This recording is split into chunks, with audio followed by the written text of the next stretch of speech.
Olá você telespectadora, olá você telespectador da TV Cultura Litoral.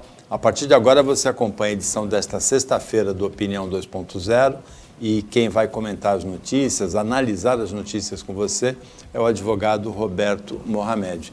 Começar perguntando para o Mohamed, você acredita em instituto de pesquisa ou não? Acredito.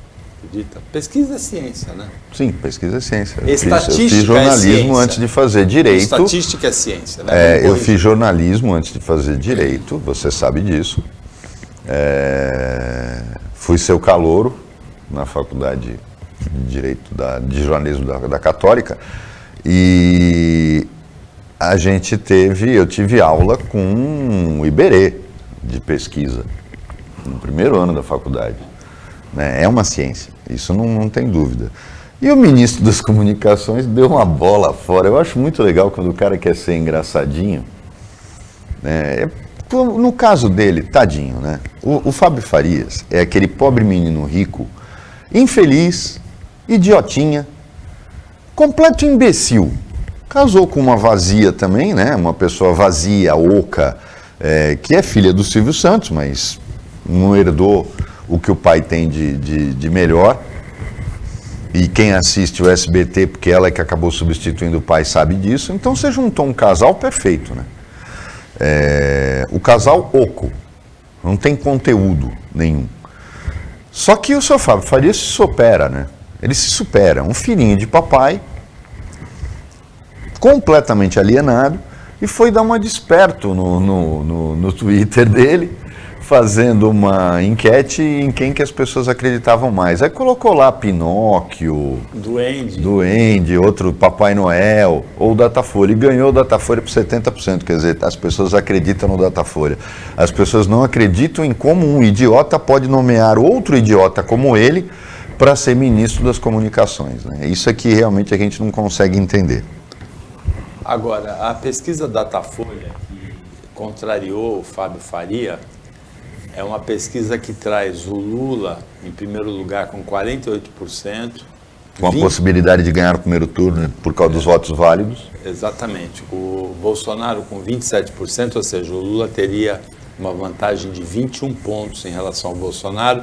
E o Ciro Gomes em terceiro com 7, a Simone Tebet com 2. Não herdou nem os 3 do Dória. Né? E eu achei uma coisa muito interessante na pesquisa, que são as projeções de segundo turno, né? O Bolsonaro perde para o Lula e perde para o Ciro Gomes. Porque ele tem 54% de rejeição de eleitores que não votariam nele de jeito nenhum. Então, qualquer um que tenha menos de 50% de rejeição ganha dele no segundo turno. Exato. Nesse momento. Mas eu achei muito interessante essa parte da pesquisa que foi para o segundo turno, mostrando, e o Ciro ganharia muito bem dele. Né? E a gente que não gostaria de ter opção de nenhum dos dois no segundo turno, nem Lula, nem Bolsonaro, fica chateado com o fato de que o cara ganharia, mas não vai chegar lá. Esse é o grande problema. Bom, primeiro tem um espaço grande de tempo até a eleição. Pode ser que as pessoas vendo esse tipo de coisa, o eleitorado que não se definiu ou que está no meio do caminho, porque você vê, o Lula está com 48, o Bolsonaro está com 27. Se a gente partir do princípio de que todo o meio, todo esse pessoal de Simone Tebet, os candidatos lá que tem menos de 1% e tal, somando-se aos indecisos, nós teríamos condição de colocar o Ciro com 28, 29.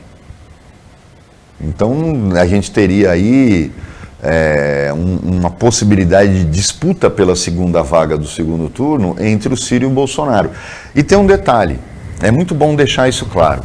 Se o Ciro conseguisse se aproximar do Bolsonaro, ele ia despertar em muitos eleitores do Lula que não estão votando no Lula porque são petistas. Estão votando no Lula porque querem tirar o Bolsonaro de qualquer maneira.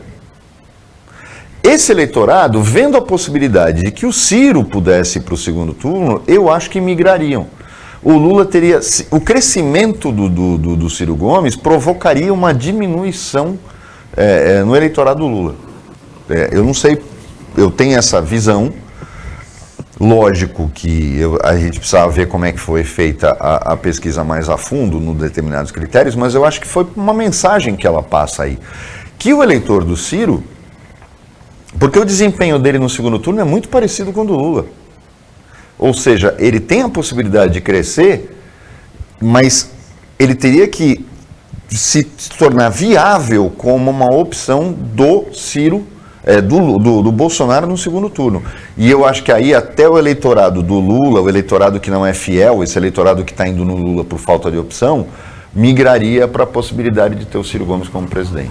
Há várias possibilidades, né? Porque esses 54% que nesse momento rejeitam o Bolsonaro, eles podem também migrar para o Lula para favorecer uma possível vitória no primeiro turno, como pode acontecer o contrário, eles migrarem para o Ciro se vislumbrarem uma possibilidade do Ciro chegar ao segundo turno.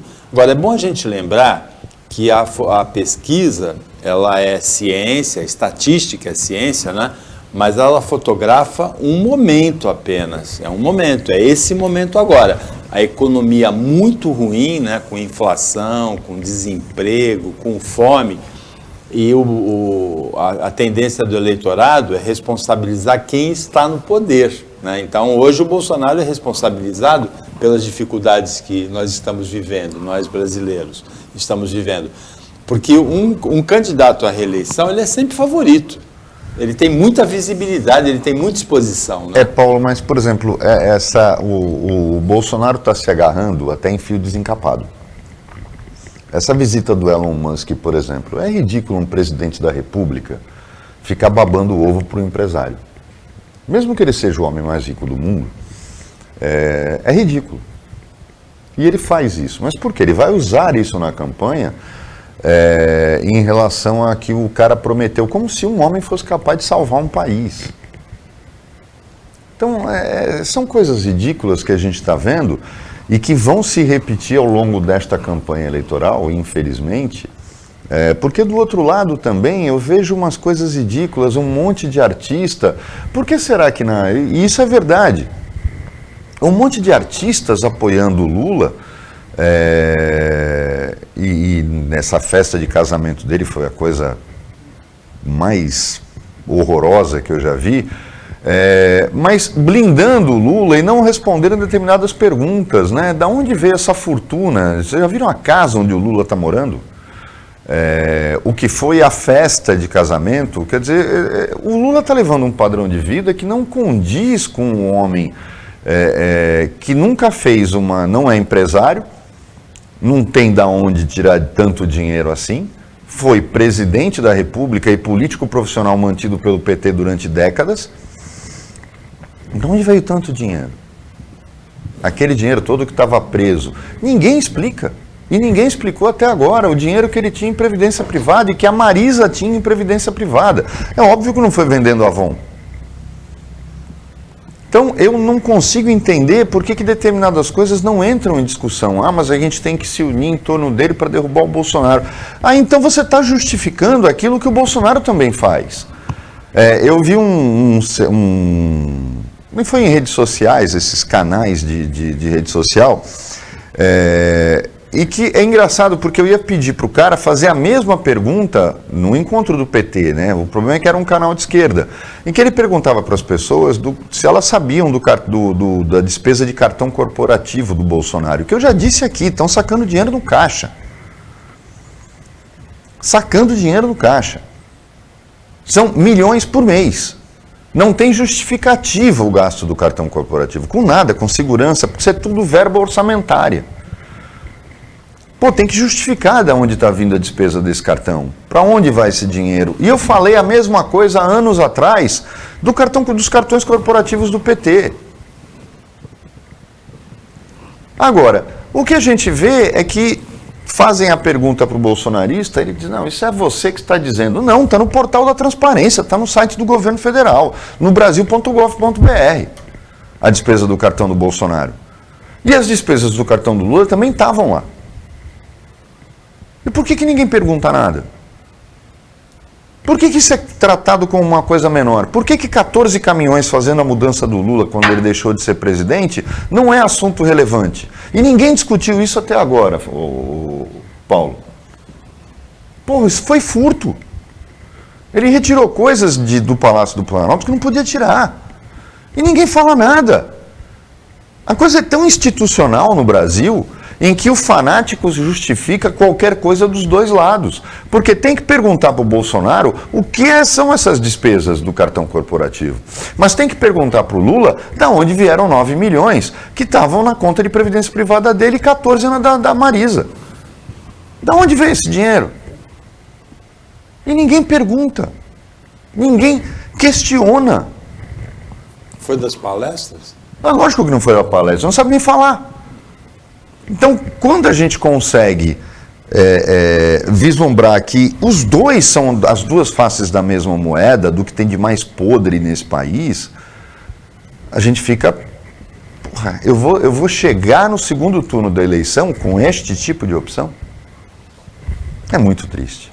Agora, a gente já falou do ministro das Comunicações, a pesquisa, a enquete que ele fez no Twitter, e você já falou também da visita do Elon Musk ao Bolsonaro. O Bolsonaro se encontrou com o Elon Musk. O Fábio Faria foi convocado para depor na Câmara, para explicar na Câmara, dia 8 de junho, como que é esse acordo que o Elon Musk fez com o Brasil, porque não tem licitação, né? É a conexão de 19 mil escolas à internet pelo sistema Starlink do Musk e o monitoramento da Amazônia. Não tem licitação porque ele vai dar. Se ele está dando, não tem licitação, não precisa fazer licitação. Então, licitação para quem que dá mais presente? Não. Você querem saber como que é o acordo, né, os deputados?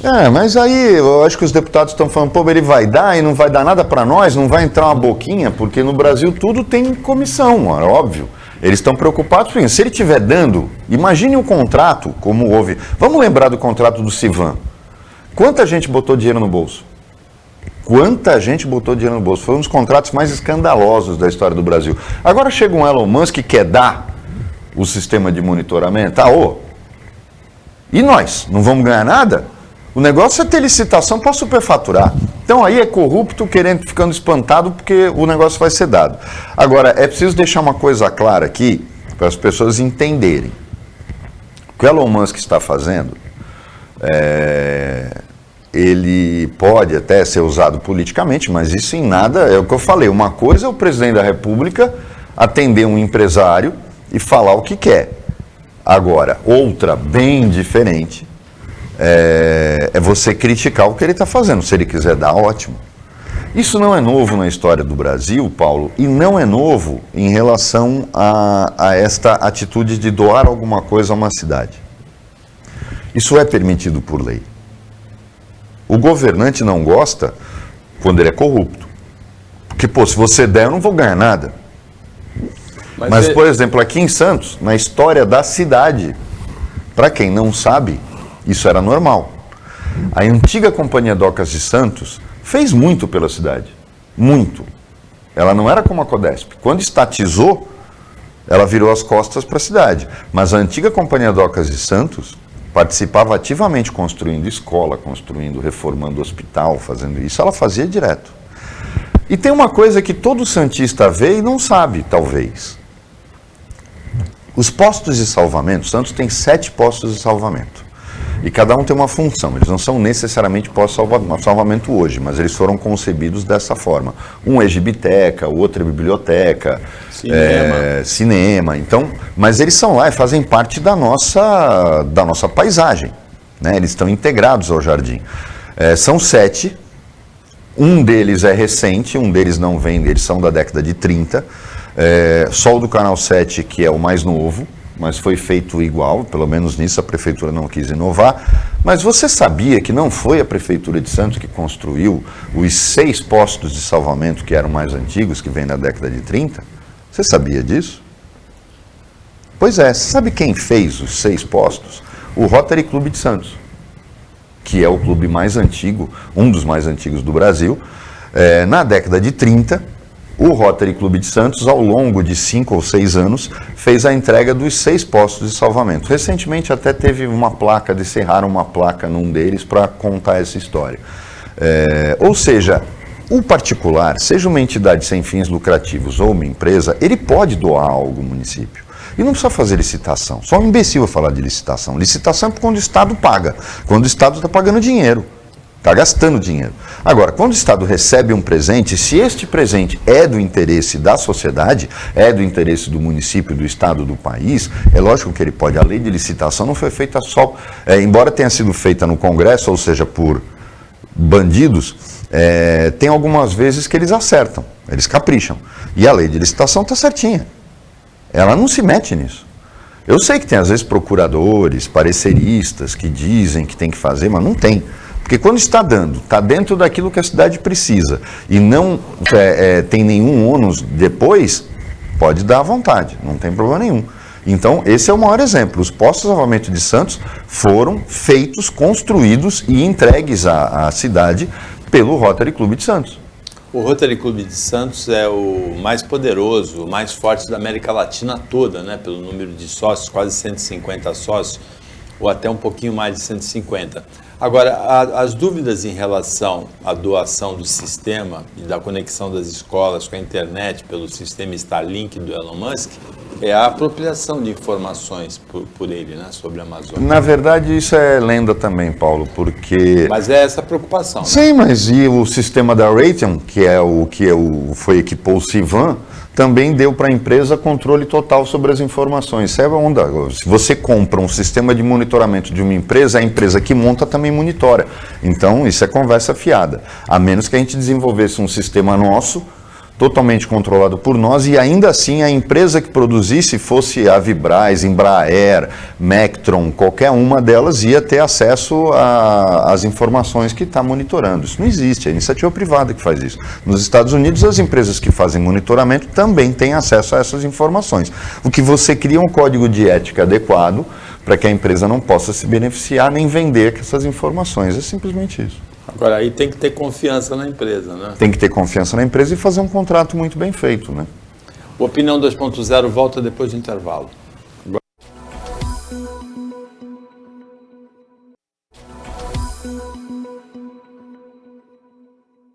Voltando com a Opinião 2.0, nesta sexta-feira o advogado Roberto Mohamed comenta, analisa as notícias com você.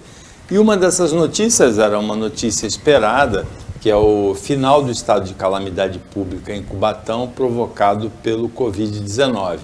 O Covid amenizou muito, a epidemia a pandemia, né, já está muito amenizada em Cubatão, como em todo o Brasil, e o estado de calamidade pública foi cancelado. Cubatão, eu não sei, não dá para levar a sério Cubatão, Paulo.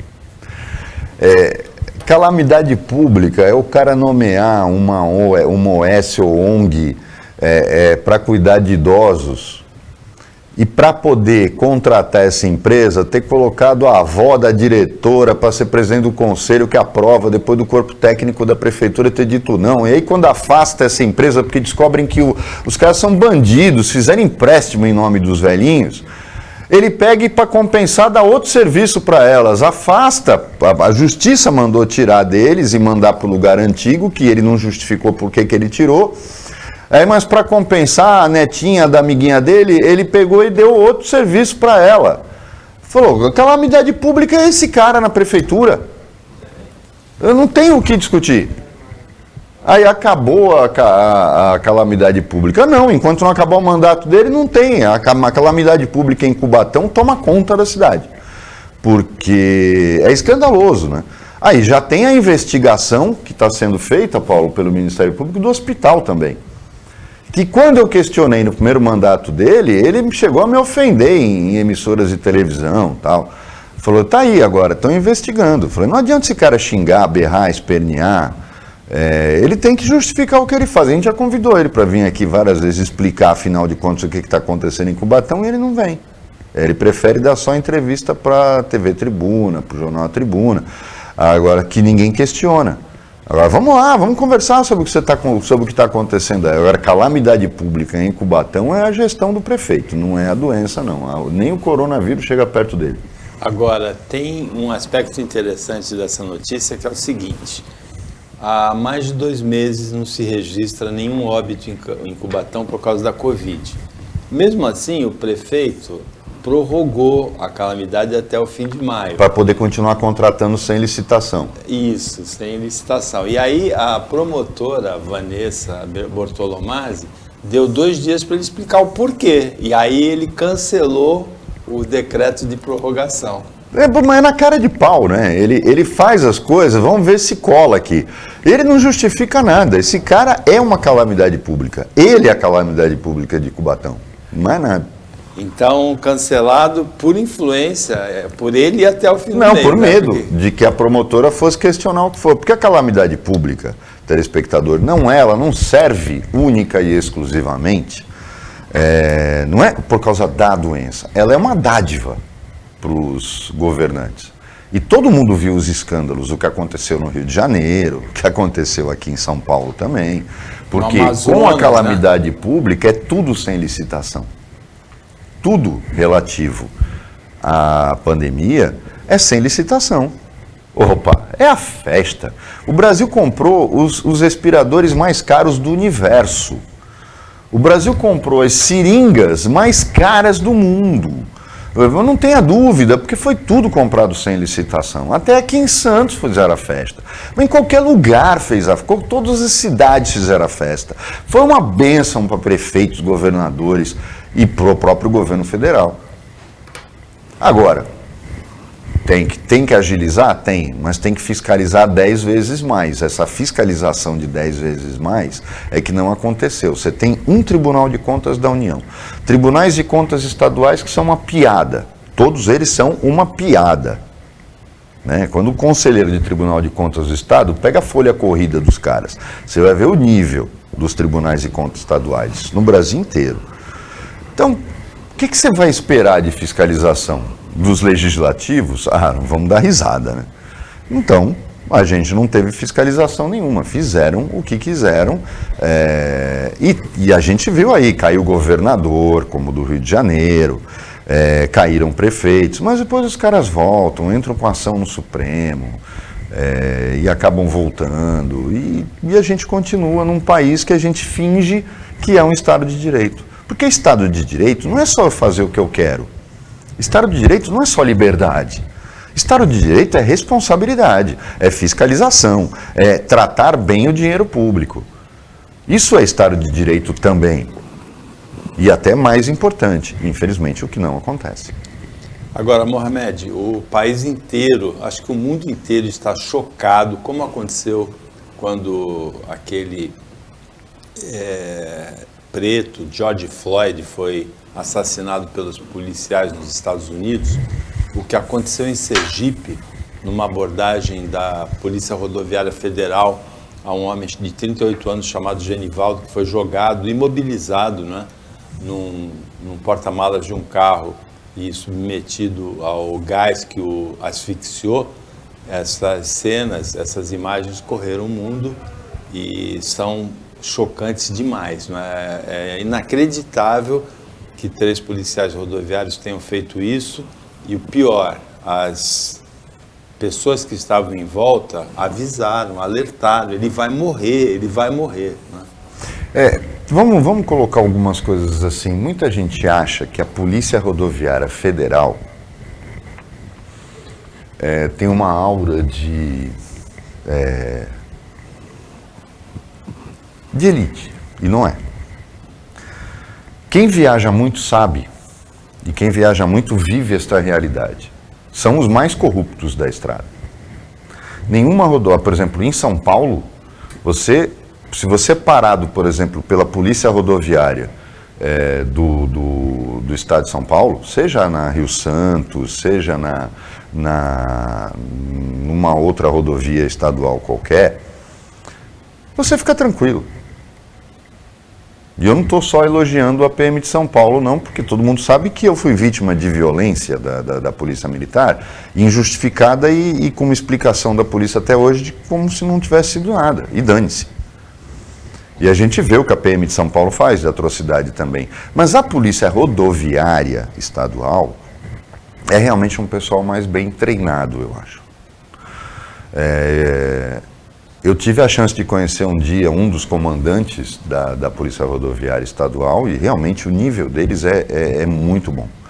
Mas você fica tranquilo. Agora, eu fico sempre preocupado quando sou parado numa rodovia federal pela Polícia Rodoviária Federal. Porque os caras acharcam mesmo. A verdade é essa. Não existe esse negócio olha, elite. Não, o nível deles é péssimo. Péssimo. Ela não tem nada a ver com Polícia Federal. A Polícia Rodoviária Federal tem um nível horroroso. Tem equipamentos excelentes, ótimas viaturas, mas o corpo da Polícia Rodoviária Federal é horroroso. Eu tenho medo de parar num posto da Polícia Rodoviária Federal. Então isso não surpreende. O nível deles é esse mesmo. Mas eu não imaginava que mesmo eles chegassem num nível de truculência e de ignorância tão grande. E o pior de tudo, eu não sei quem é o comandante da Polícia Rodoviária Federal, mas ele tem a coragem de assinar uma nota justificando isso. Eu só queria saber qual foi a reação da mãe dele, ao ver o filho assinando uma nota dizendo que não houve excesso em colocar o cara dentro de uma viatura e jogar uma bomba de gás lacrimogêneo dentro daquele ambiente fechado. Ia matá-lo, eles já sabiam disso. Agora, ele era um bandido? Mesmo que ele tivesse resistido, ele era um bandido? Ele estava sendo procurado pela justiça? Ele estava sendo procurado pela polícia? Não. Não. Não tem justificativa. O que leva um policial treinado a jogar uma bomba de gás lacrimogêneo dentro do porta-mala de um carro? O que esse cara tem na cabeça? E como é que o comandante dele justifica a ação? Eu não estou falando... Vamos colocar que é subjetiva a questão da violência ou não na abordagem,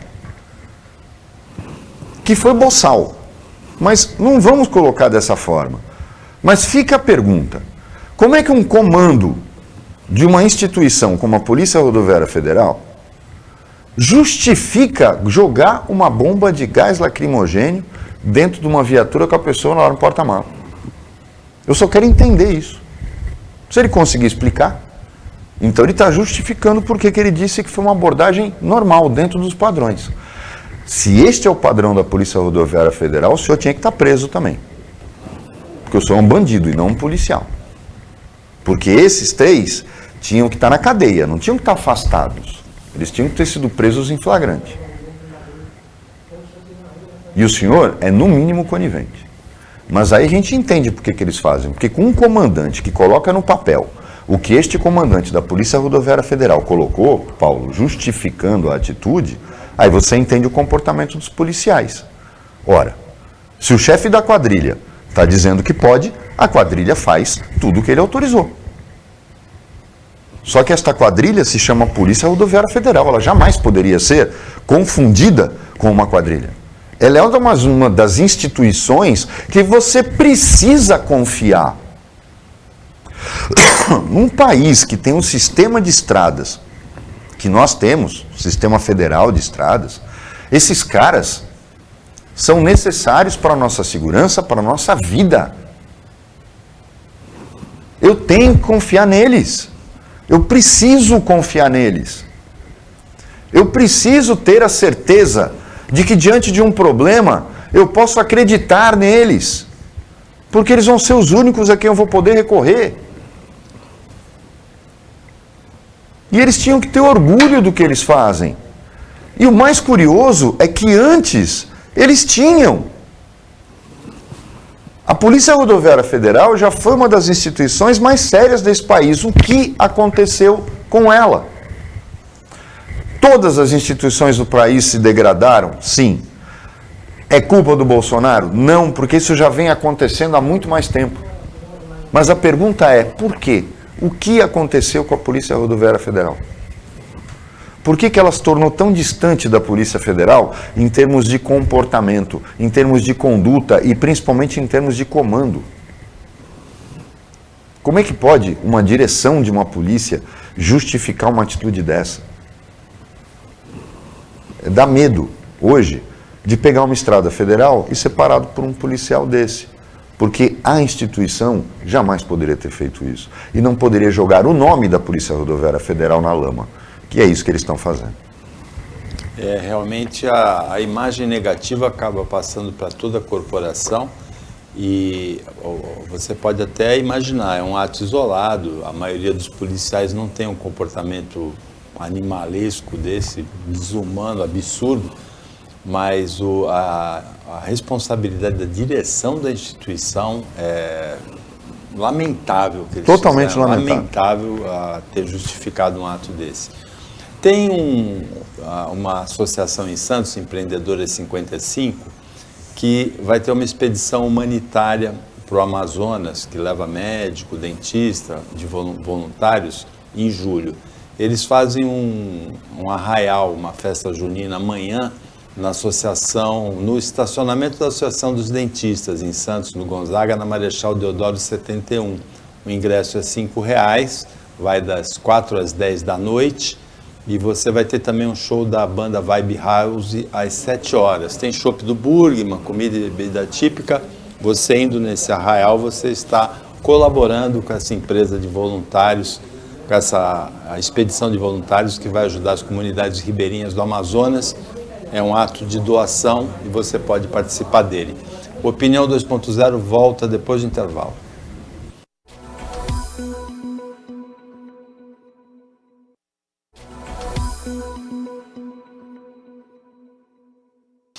Voltando para o último bloco do Opinião 2.0 desta sexta-feira, o Roberto Mohamed, advogado, está comentando as notícias com você.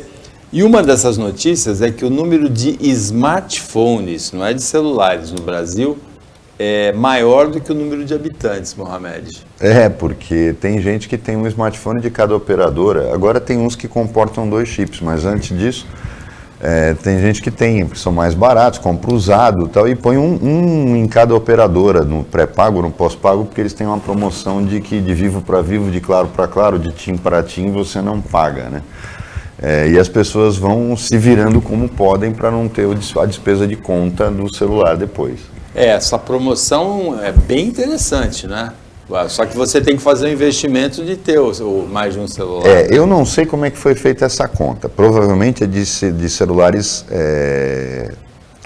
ativos, né? Não é a conta, porque você não sabe quantos aparelhos foram destruídos, quantos foram perdidos. Não, são ativos. Mas são aqueles que estão ativos por alguma operadora. Então, na verdade, a conta é meio problemática, Paulo, porque... você pode ter 2 chips, 2 chips no mesmo aparelho, e para esta estatística, porque eu fui me certificar depois, para essa estatística conta como sendo 2 telefones, porque eles não têm a capacidade de fazer essa divisão. Então a conta é meio furada, mas que realmente tem mais smartphone habilitado do que habitante no Brasil, isso não tem dúvida nenhuma. E tem bebê ou pessoa muito idosa que não tem smartphone. Exatamente. Também, né? Então Exatamente. A diferença é maior ainda, né, em relação à população. Agora, tem uma notícia hoje que a gente é até difícil como comentar, como interpretar isso. Porque as pessoas no Brasil, em crise, a maioria das pessoas e também as empresas tem dificuldade hoje para manter o plano de saúde das operadoras. Um reajuste de 15,5% num cenário de dificuldade desse é um soco no peito, né? Principalmente porque eu questiono o seguinte, não houve reajuste salarial, que eu saiba, em nenhum hospital, nenhuma categoria ligada à classe médica ou às classes auxiliares da medicina, que justifique o preço de aumento de 15,5%.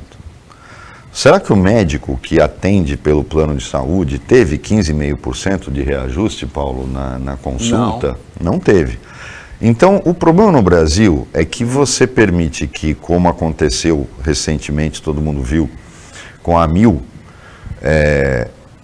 gestor de plano de saúde é igual a picareta. São todos picaretas. Só se coloca bandido. Você vê, ou são bancos, né, como o Bradesco Saúde é do Bradesco. A gente já falou aqui, eu falei na terça-feira, né, o Bradesco não é um banco, é uma quadrilha de estelionatários que tem uma instituição feita para lesar as pessoas, assim como é o Santander. Aquilo não é uma empresa, não é um banco. É a fachada de uma quadrilha que tem um único objetivo: ganhar dinheiro em cima de otário. É isso. Então, pô, você vai dizer para mim que a Bradesco Saúde deu 15% de reajuste? Não, lógico que ela não deu. Ela vai aumentar o seu lucro, né? O pessoal da Amil, que lesou todo mundo, todos os associados da Amil foram lesados nessa...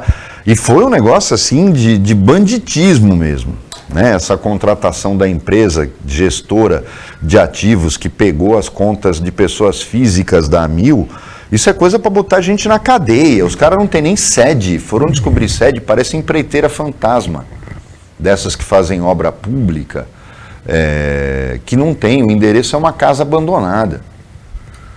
Como é que a ANS, que não age, ela diz que ela não pode agir nesses casos, mas ela autoriza 15,5% de reajuste para essas quadrilhas que não prestam serviço e que fazem qualquer coisa menos se preocupar com a saúde das pessoas. Então, é lamentável isso, e prova mais uma vez que a ANS está na mão das operadoras de planos de saúde. Infelizmente, ela não serve ao povo brasileiro, que deveria ser o objetivo maior das agências regulatórias, como é o caso da ANS, como é o caso da ANAC, como é o caso da ANTT e outras mais.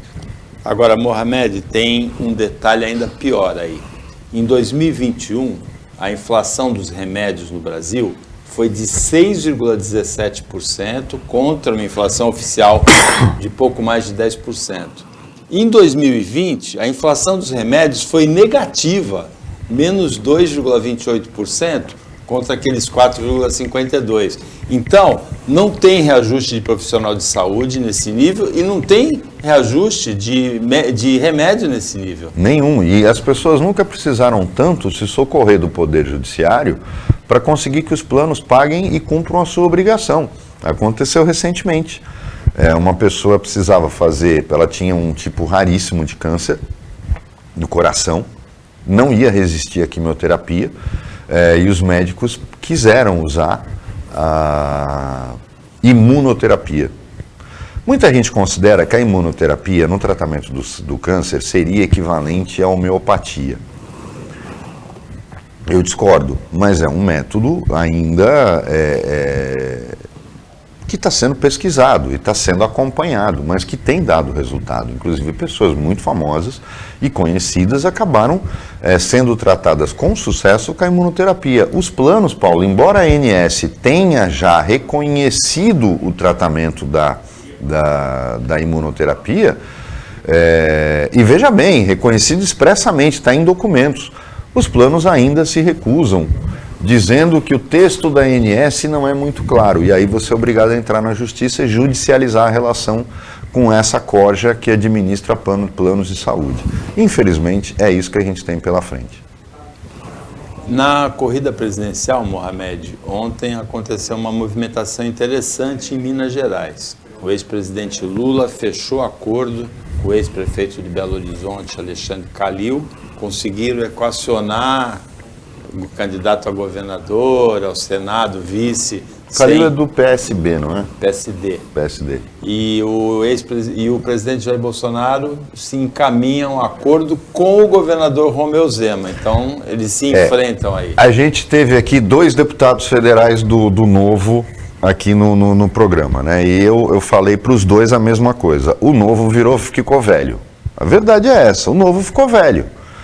Porque as práticas são as mesmas. Paulo, como é que você justifica um partido como o Novo, que tem candidato a presidente da República, que tem uma postura de independência no Congresso Nacional, como é que o único governador do partido faz acordo com o Bolsonaro. Quando, na verdade, então ele está traindo o partido, né? Na verdade, ele está sendo oportunista, o que joga ele na mesma laia, na mesma cova, na mesma fossa, onde estão todos os políticos. O novo é velho, porque, na verdade, está todo mundo querendo se safar e se salvar, né? Os deputados federais, é como eu disse, os deputados federais do novo querem a continuação do seu mandato, para isso eles precisavam ter o controle do partido. O antigo, o candidato que é o presidente do partido, era o cara que estava incomodando, e aí eles, com essa, embora o último deputado federal do Novo que esteve aqui, tenha dito que ele era um cara difícil, autoritário e tal, mas todo partido tem cacique. Agora, o mais incrível é que ele servia naquele momento, agora não, ele é autoritário demais, e nós queremos nos reeleger. Então muda o candidato a presidente, e aí o único governador eleito, ao invés de apoiar esse candidato a presidente do partido, fecha acordo com o Bolsonaro. Mas, é uma piada. O acordo não está fechado ainda. O Bolsonaro disse que encaminhou, né? Não, mas não tem nem o que encaminhar. Falou, Bolsonaro, desculpa, no segundo turno pode até ser, mas agora no primeiro turno estou apoiando o candidato do meu partido. O candidato do meu partido não é você. Aí falou, quer dizer, é ridículo o que o Zema está fazendo. E a reunião do Bolsonaro, que ele anunciou que vai ter a reunião com o Biden na Cúpula das Américas, vai ter uma reunião bilateral, só os dois. O Biden diz que quer discutir questões ambientais com o Bolsonaro. Na verdade, o Biden foi uma tremenda decepção. Acho que se esperava muito dele. E ele me decepcionou porque, no final das contas, ele é um desastre para os Estados Unidos. Está sendo um desastre para os Estados Unidos. Falou, o problema com o Bolsonaro é só esse? Falou, então o Biden é medíocre mesmo. Porque se o único problema do Bolsonaro é a questão do meio ambiente, falou, ele é absolutamente medíocre. O Biden foi uma decepção tão grande que essa questão ambiental, essa questão do encontro deles, fica relegada a segundo plano. E vamos também colocar a Cúpula das Américas no seu devido lugar. Ela não serve para absolutamente nada. Ela não tem 1% da importância do encontro do G7, por exemplo. Ela não tem 2% da importância da Cúpula de Davos. Ela não tem importância nenhuma no mundo. A Cúpula das Américas não serve para absolutamente nada, porque a América Latina é a latrina do mundo.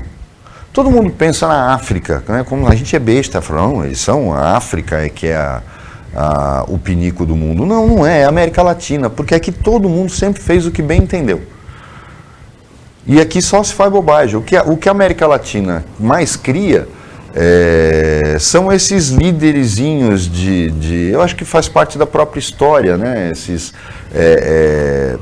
oportunistas, populistas, e a condenação da América Latina a um atraso eterno. Quando algum país se destacou, como foi o caso da Argentina, destruíram a Argentina.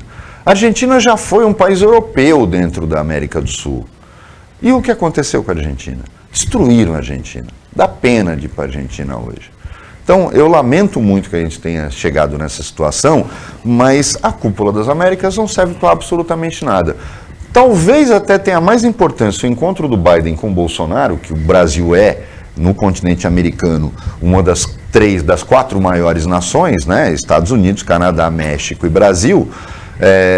Esses 4 podiam encaminhar alguma coisa junto, mas com o Bolsonaro não dá para encaminhar nada, né? O Bolsonaro não pensa, o Bolsonaro não raciocina. Então não dá para pedir para ele apresentar um projeto que certamente seria viável com esses 4 países, porque todo o resto viria atrás.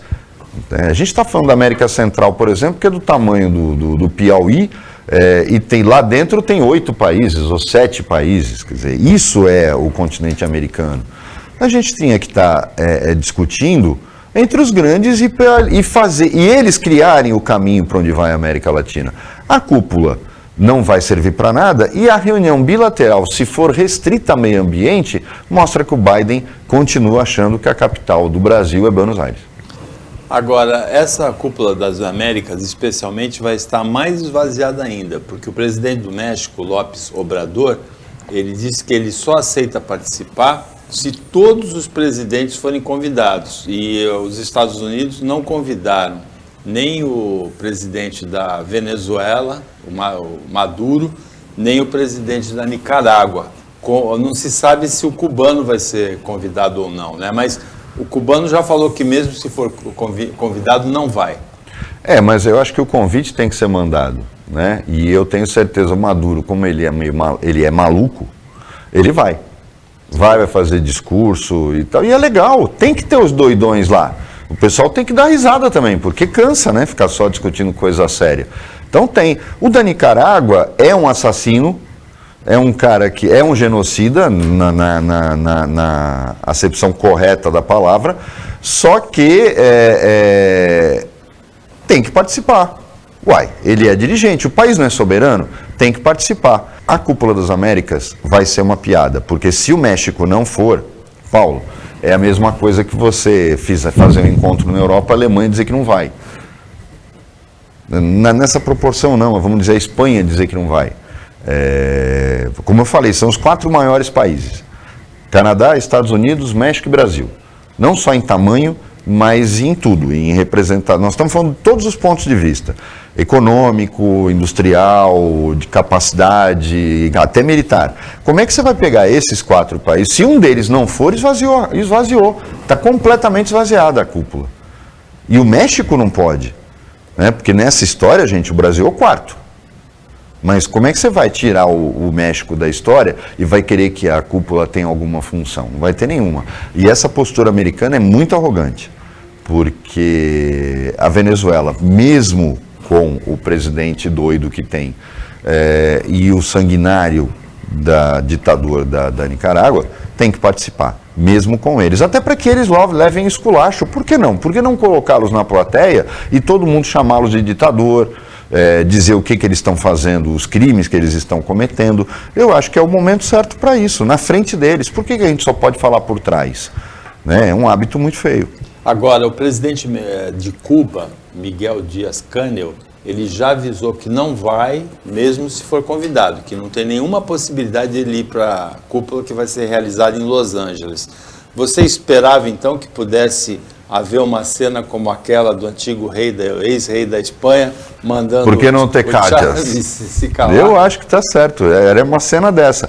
Agora, o que é outro negócio? Convidar, Paulo, convida. Eu duvido que o ditador da Nicarágua fosse. Ou que o Maduro fosse, que o Maduro ia dizer que iam sequestrar ele lá e tal. Eles não iam, mas o convite tem que ser feito, inclusive para Cuba. E aí fica a pergunta, né? Vai fazer falta? Nenhuma.